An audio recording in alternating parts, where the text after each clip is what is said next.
Saudara Menteri Sosial Saifullah Yusuf mengatakan pemerintah akan mengumumkan tokoh yang menerima gelar pahlawan nasional tahun 2025 pada Senin besok atau bertepatan dengan Hari Pahlawan.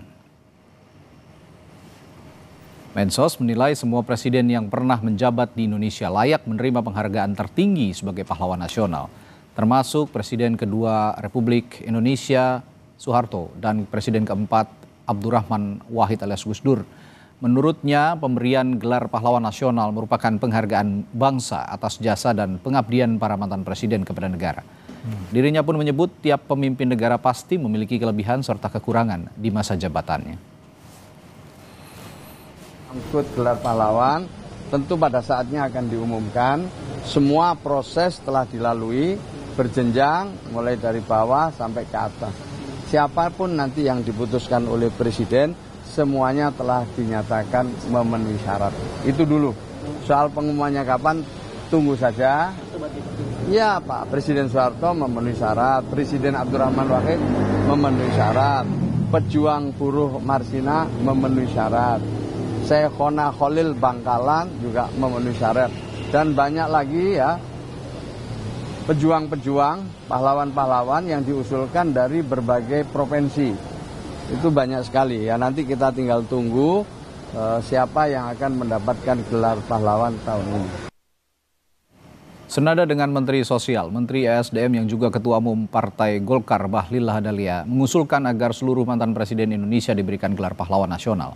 Bahlil menyebut setiap presiden Indonesia memiliki peran yang penting dan kontribusi yang terbaik bagi negara. Kalau kita berbicara tentang manusia yang sempurna, kesempurnaan itu cuma Allah Subhanahu wa Ta'ala kok. Semua masih ada plus minus. Udahlah, yang baik ya kita harus hargai semua para pendiri dan para tokoh bangsa. Bila perlu kami menyarankan semua tokoh-tokoh bangsa yang mantan-mantan presiden ini kalau bisa dapat dipertimbangkan untuk diberikan gelar pahlawan nasional. Saudara, 40 nama telah diusulkan untuk mendapatkan gelar pahlawan. Lalu apa saja yang menjadi syarat utama penentuan tokoh kepahlawanan nasional di Indonesia? Untuk membahasnya saat ini sudah bersama kami di studio Dr. Makrun Sanjaya selaku pimpinan Majelis Pustaka dan Informasi PP Muhammadiyah, dan ada pula Kiai Haji Arif Fahrudin selaku Wakil Sekjen Majelis Ulama Indonesia. Selamat malam Bapak. Assalamualaikum. Waalaikumsalam warahmatullahi. Saya ke Pak Makrun dulu. Ya. Pak, dari pandangan Muhammadiyah, tadi kan Pak Mensos sudah menyinggung soal pahlawan nasional ini. Besok juga katanya akan diumumkan dari sejumlah tokoh yang sudah diseleksi begitu kira. Nah, dari Muhammadiyah sendiri, kategori yang bisa dimasukkan menjadi seorang tokoh menjadi seorang pahlawan nasional menurut Muhammadiyah apa saja? Ya, jadi Muhammadiyah sudah mengkaji ya dari sisi ketokohan beliau sebagai presiden kedua. Kita melihat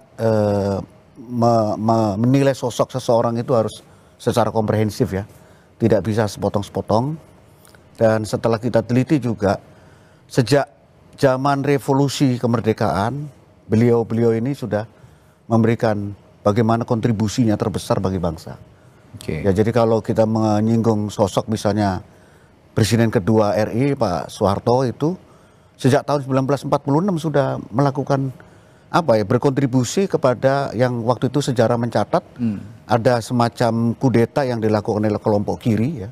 Dan Pak Harto sebagai militer bisa menanggulangi hal itu tersebut. Okay. Belum lagi ketika serangan umum 1 Maret di Yogyakarta yang kemudian menjadi salah satu episode sejarah bangsa yang gimana kita mempertahankan kemerdekaan. Okay. Sampai kemudian G30 SPKI, beliau sebagai tokoh utama yang bisa menyelesaikan persoalan itu. Dan ketika beliau menjabat itu, dunia mengakui salah satunya adalah ketika kita bisa mencapai sebuah pencapaian ya, di mana kita mencapai swasembada pangan. Dan itu diakui di dunia sampai beliau pidato di forum FAO ya. Oke, itu tadi Pak Harto. Tapi kalau kita bicara tokoh nasional dan presiden, mantan presiden begitu, ada juga nama Abdurrahman Wahid atau Gus Dur.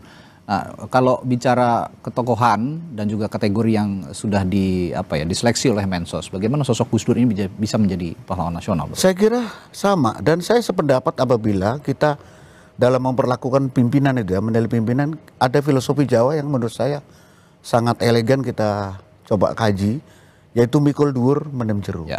Tidak ada manusia yang sempurna. Tapi kalau kita sebagai bangsa hanya mencari-cari kesalahan, hanya mencari-cari kekurangan, mengudal-udal apa yang masa lalu, tentu kita tidak akan maju ke depan.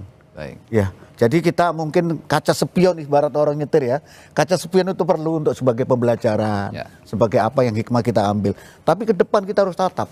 Dan saya terinspirasi juga misalnya ketokohannya Nelson Mandela ya, yang kemudian pejuang di Afrika Selatan. Oke.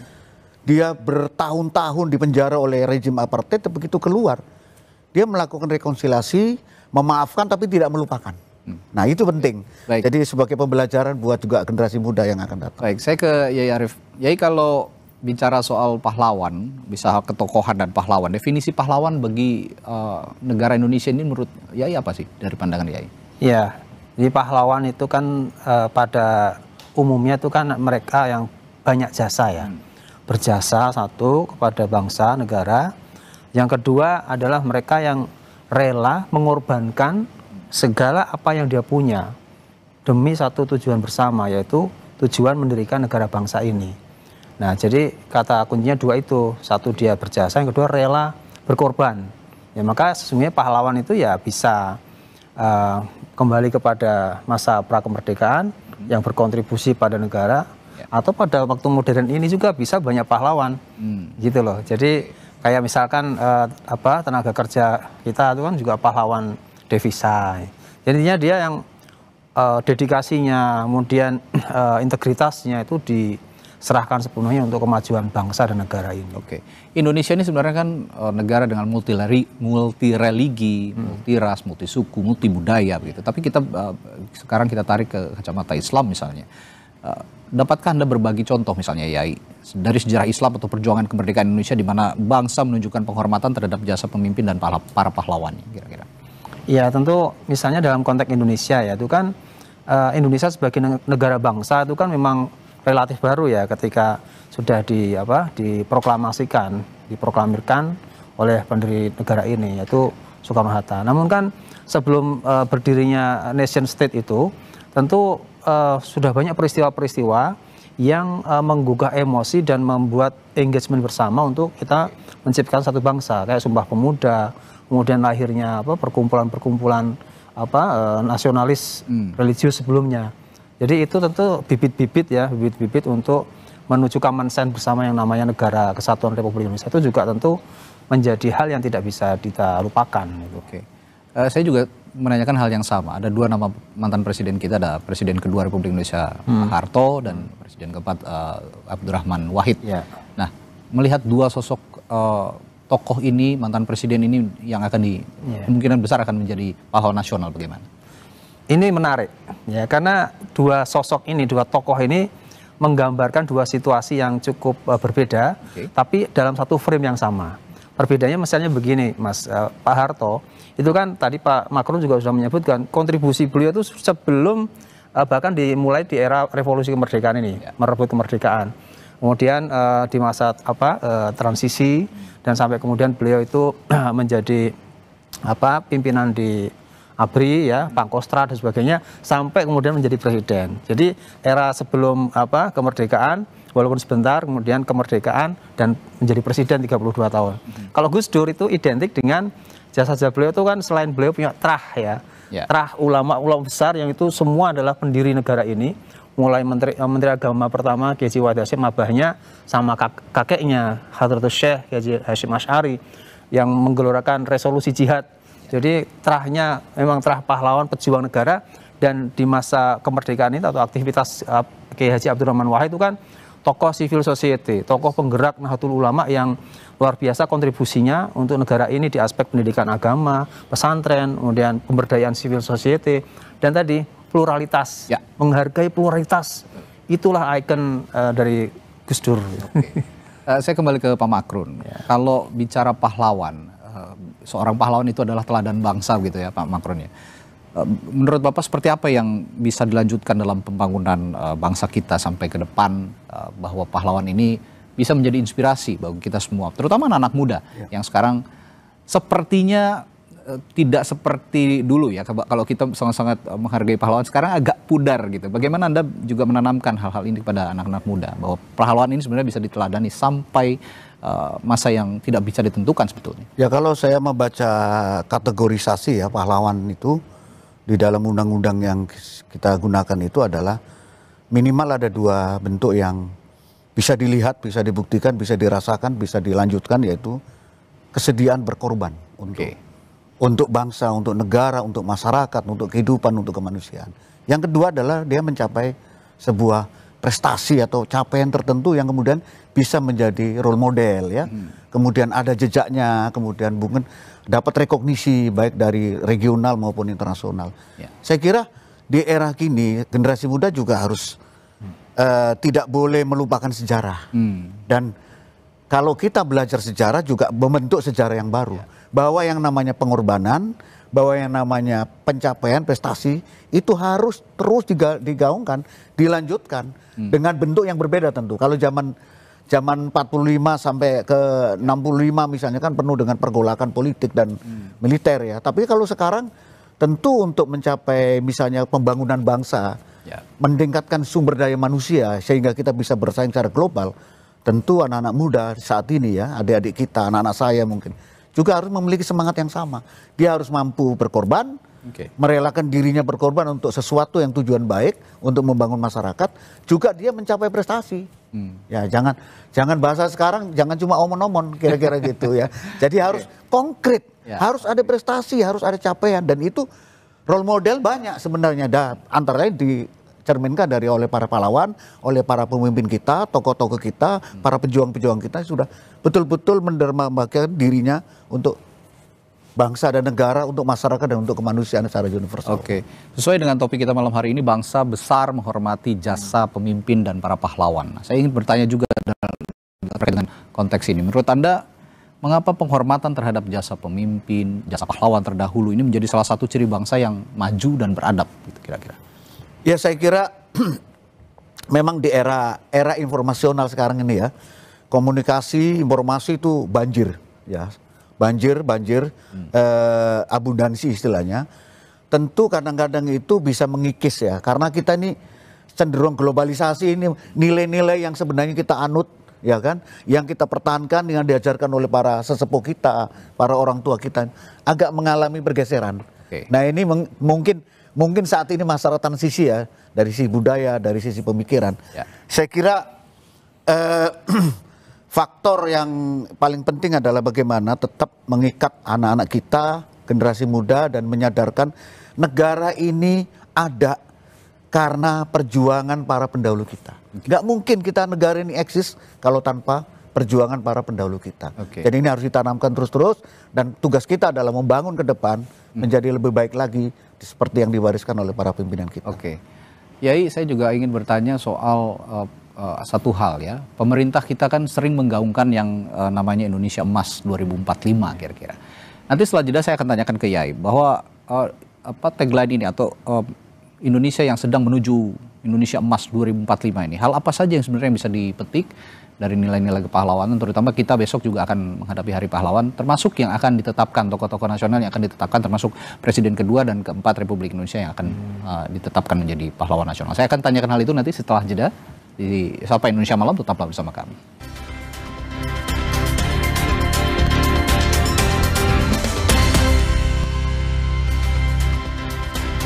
Kami lanjutkan tema malam hari ini menyebut Hari Pahlawan besok dengan memperbincangkan bangsa yang besar, bangsa yang bisa menghargai pemimpin dan pahlawannya. Tadi saya sebelum saya lanjutkan dialog ini, saya akan bacakan pernyataan dari Menteri Sekretaris Negara Prasetyo Hadi yang bilang bahwa Presiden Prabowo Subianto besok akan mengumumkan nama tokoh yang ditetapkan sebagai pahlawan besok, dan Mensesnek sebut ada 10 nama yang akan diumumkan. Rencana Mas mau diumumkan? Apanya? Besok insya Allah akan diumumkan. Diumumkan oleh siapa Pak? Ya. Diumumkan langsung oleh Pak Presiden atau seperti apa? Iya. Kurang lebih 10 nama. Artinya mungkin bisa dikasih tahu Mas ya? Presiden kedua masuk. Ya, masuk. Jadi besok akan langsung diumumkan. Dan sekali lagi, sebagaimana kemarin juga kami sampaikan, itu kan bagian dari bagaimana kita menghormati ya, para pendahulu, terutama para pemimpin-pemimpin kita yang apapun sudah pasti memiliki jasa yang luar biasa kepada bangsa dan negara. Tadi sebelum jeda saya bertanya ke Yai Arief bahwa saat ini pemerintah terus menggaungkan Indonesia Emas 2045. Nah, berkaitan dengan konteks itu saya bertanya juga, sebenarnya hal apa yang bisa dipetik menuju Indonesia Emas 2045 dikaitkan dengan konteks Hari Pahlawan ini? Hal apa saja yang bisa dipetik termasuk keteladanan dari nilai-nilai kepahlawanan di Indonesia? Ya, baik. Jadi Indonesia Emas 2045 itu kan suatu target ya, capaian, dan sekaligus di situ ada harapan. Untuk harapan itu kan diciptakan ada ukuran-ukuran yang logik dan ilmiah gitu. Nah, memang dalam agama, khususnya dalam Islam itu memang disebutkan bahwa dalam setiap 100 tahun itu pasti ada tokoh ataupun ada semangat yang sifatnya itu pembaruan. Nah, mungkin kalau kita hitung dari perjalanan bangsa ini ya, dari mulai merdeka, itu kan dalam proses kemerdekaan yang menuju ke 100 tahun ini. Nah, itu tentunya bisa kita ambil di sana adalah bagaimana kita pertama mensyukuri dulu, mensyukuri semua generasi ini, terutama yang milenial tadi, yang Gen Z, yang Alpha. Saya tuh ada kekhawatiran kalau tidak pandai menghargai jasa para pahlawan pendiri bangsa ini atau siapapun yang telah berkontribusi kepada negara ini, maka ya dia tidak akan pandai bersyukur dengan adanya negara ini. Padahal di negara ini kita semua itu bernafas, ada oksigennya. Dari negara ini kita itu bisa makan sumber daya alamnya, tanaman-tanamannya, airnya. Nah, kalau kita tidak bisa mensyukuri itu ya siap-siap saja nanti 2045 kita tidak bisa meraih Indonesia Emas. Malah yang terjadi, yang diharapkan adanya bonus demografi itu malah jadi generasi yang kurang maksimal gitu ya. Nah, ini yang perlu diantisipasi. Makanya dalam Islam itu kan disebutkan bahwa siapa yang pandai bersyukur, maka nikmat itu akan ditambah oleh Tuhan. Dan kalau tidak pandai bersyukur, nah nanti banyak sekali cobaan ujian untuk bangsa kita ini. Gitu. Ini termasuk bersyukur kita memiliki pahlawan-pahlawan yang sebelumnya pernah memperjuangkan bangsa dan negara. Betul. Pak Makrun, ini kan sebenarnya dari 10 nama yang akan ditetapkan besok, itu sebelumnya ada 40 nama. Dan terus mengerucut hingga ke 10 nama. Dari 40 nama hingga sekarang 10 nama, kira-kira Anda melihat ada kriteria khusus yang bisa dikerucutkan sehingga 10 nama ini nantinya akan ditetapkan menjadi pahlawan nasional yang baru? Ya, sebenarnya kalau saya pelajari, saya riset tadi, dari 40 ini sebenarnya layak semuanya.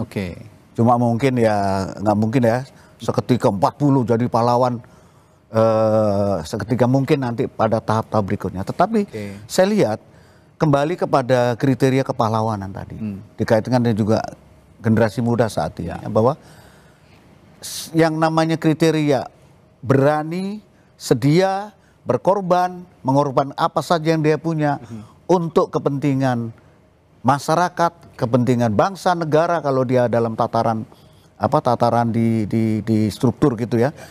Dan yang kedua adalah bagaimana mencapai prestasi. Ada capaian, ada alat ukur, ada KPI-nya. Seseorang yang bisa disebut pahlawan itu apa? Ya. Tentu tidak bisa untuk diri sendiri sebagai pahlawan. Mungkin hanya untuk keluarga. Tapi bagaimana pencapaian ini bisa berpengaruh kepada masyarakat. Nah, ini ada kaitannya tadi dengan pertanyaan yang kepada Pak Yai. Saya pikir kalau anak-anak muda sekarang ini tidak mencerminkan dua kriteria tadi, maka Indonesia Emas ini agak mengkhawatirkan. Kalau semuanya selfish ya, sebagai individu anak bangsa selfish, hanya mementingkan diri, kemudian ya sudah kita mencapai begini ya sudah begini-begini aja. Saya kira ini momentum juga ya.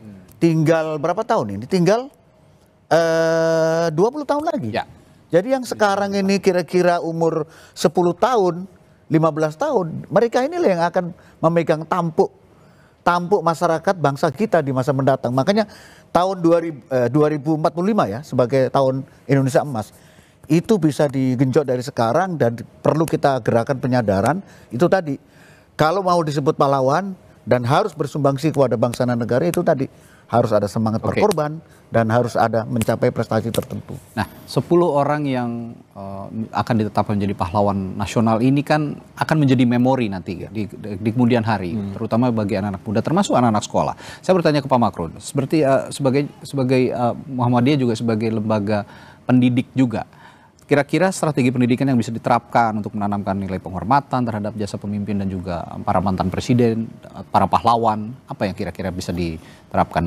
Saya kira teladan yang terus-menerus diterapkan ya. Saya juga guru, saya juga dosen ya. Ketika saya mengajar, kalau hanya memberikan ilmu tanpa memberikan nilai-nilai ya, soft skillnya nggak kita bangun, tidak memberikan contoh. Contohnya dalam disiplin. Ini tantangan berat kita. Saya 5 tahun ini jadi dosen, merasakan betul bagaimana pada awal-awal itu sulit sekali. Tetapi dengan metode tertentu, saya itu punya target. Misalnya begini contohnya, untuk mendidik anak-anak supaya disiplin. Karena disiplin ini penting. Pekerjaan apapun kalau tidak memiliki disiplin yang baik, itu integritasnya akan tercoreng. Bagaimana saya harus mendahului mahasiswa sebelum mahasiswa datang, bila perlu. Jadi saya lomba-lomba itu. Nah jadi keteladanan ini penting, dan para tokoh-tokoh yang baik besok yang diumumkan 10 maupun yang 40, itu saya kira sudah memberikan sebuah keteladanan yang berbagai bidang kan. Ada guru, ada mungkin tentara, ada pemimpin bangsa. Itu semuanya patut kita tiru, dan keteladanan itu penting. Makanya para pemimpin kita juga sekarang ditantang untuk memberikan teladan yang baik kepada generasi muda. Teladanan kepemimpinan itu dicontohkan dari skup yang paling kecil dulu begitu. Betul, dari lingkungan yang paling kecil dulu baru berjenjang ke tingkat yang lebih tinggi. Terakhir saya ke Yai Arief. Sebenarnya keberhasilan yang bisa dipetik dari para mantan presiden yang masuk dalam usulan pahlawan ini, misalnya swasembada pangan atau macan Asia dan sebagainya, apa saja sih kira-kira, Yai? Yang sudah dikontribusikan oleh calon penerima gelar pahlawan ini kan, dari para presiden kita itu kan punya tagline masing-masing lah para presiden. Masuk juga Presiden Soeharto, Presiden keempat juga Gus Dur gitu. Jadi memang di dalam Islam itu atau di santri itu ada istilah gini, likul makom makol. Dalam setiap era itu ada tokohnya, dan setiap tokoh punya eranya. Nah jadi misalnya apa yang baik-baik itu tentulah yang harus bisa dipetik dengan seksama, dipelajari, kemudian dijadikan legacy untuk generasi berikutnya. Maka kan dalam tuntunan Al-Quran itu kan manusia itu diseru, lihatlah masa lalumu untuk masa depanmu. Jadi memang tantangan sekarang itu mentransmisikan capaian-capaian kebaikan yang sudah dilegasikan oleh para presiden kita sebelumnya itu, untuk kita transmisikan kepada dan transformasikan kepada generasi sekarang ini. Tantangannya memang lumayan, karena saya katakan tadi zamannya udah berubah, udah berbeda sekarang. Zamannya udah zaman digital, ya semuanya tantangannya di situ juga, dan sekaligus tidak hanya tantangan juga, itu menjadi peluang juga bagaimana mereaktualisasikan penghormatan kepada orang yang berjasa pada negara ini sesuai dengan kondisi dan tantangan yang ada di era kini. Oke. Nah, balik lagi bicara soal anak muda yang juga harus meneladani para pahlawan. Anak muda sekarang ini kan perlu contoh begitu ya. Perlu sikap yang harus bisa dilihat terlebih dahulu. Singkat saja, kira-kira dampak positif bagi bangsa jika kita secara konsisten menghormati jasa pemimpin dan juga para pahlawan apa saja? Itu sangat luar biasa sekali ya. Bangsa ini tidak akan survive kalau dia mengalami ketercerabutan budaya. Jadi pentingnya mengapa kita generasi sekarang dan masa depan itu untuk selalu mengingat, melihat pada generasi sebelumnya, dalam hal ini kontribusi para pendiri bangsa kita atau para presiden kita itu, supaya culture kemudian DNA bangsa ini tidak tercerabut. Kalau sudah tercerabut artinya bangsa ini tidak bisa menghargai capaian-capaian positif yang dihasilkan oleh anak bangsanya sendiri. Ini bencana kenegaraan dan bencana kebangsaan. Kita, anak-anak kita atau generasi ke depan mengalami alienasi. Nah ini yang saya khawatirkan dan disebutkan dalam Al-Quran tadi. Kalau kau pandai bersyukur akan ditambah nikmatnya. Tapi kalau tidak pandai bersyukur, lupa dengan siapa yang berjasa di negara ini, siap-siap nanti cobaan dan ujian kebangsaan kita lumayan berat ke depan. Gitu. Artinya kesimpulan kita hari ini dalam perbincangan kita hari ini, terutama untuk anak-anak muda, untuk menjadi bangsa yang besar, sekali lagi hormati jasa para pahlawan, hormati para pemimpin, niscaya kita juga bisa mendapatkan keteladanannya kira-kira. Baik, terima kasih Kiai Haji Arief Fakhrudin dari Wakil Sekjen Majelis Ulama Indonesia, dan juga Pak Makrun Sanjaya, pimpinan Majelis Pustaka dan Informasi PP Muhammadiyah, telah berbagi perspektifnya malam hari ini soal pahlawan.